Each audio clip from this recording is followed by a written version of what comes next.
Est-ce que pour vous qui étudiez les pandémies, vous avez le sentiment que ce coronavirus, il est assez banal?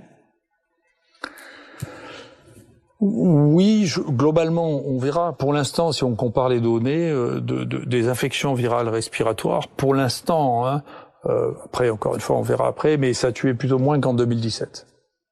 Que les infections virales respiratoires dont tout le monde s'est foutu. On ne sait pas très bien pourquoi. Il y a eu beaucoup d'infections grippales, H3N2.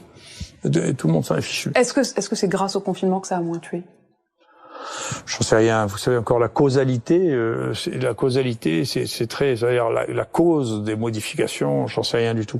Les interventions humaines peuvent changer la hauteur du pic, si vous voulez. Mais la dynamique de l'épidémie, c'est une dynamique de l'épidémie qui est juste la dynamique des épidémies. C'est comme ça. Ça veut dire que du point de vue sanitaire, scientifique, pour vous, confinement ou pas confinement, ça n'aurait pas changé tant que ça? Je me reposais la même question, mais je vous fais la même réponse. On peut pas évaluer les stratégies humaines de réponse. Je crois pas qu'elles changent la dimension de la courbe, mais elles peuvent changer le pic de la courbe. C'est-à-dire que le nombre total de cas ou le nombre de cas touchés peut être différent en fonction des mesures qu'on a prises, le nombre de gens qu'on a traités. Le fait de traiter les gens, si vous baissez la période pendant laquelle on porte le virus, vous diminuez le nombre de cas.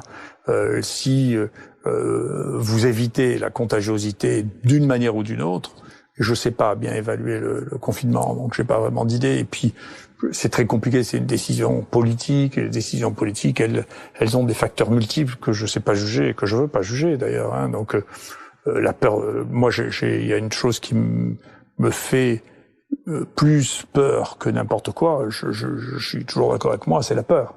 On n'a jamais vu une humanité quasi complète confinée d'un coup. Est-ce que c'est parce que ce virus était plus grave que ce qu'on n'a jamais connu, ou est-ce que parce que notre société ou notre époque est une époque peureuse?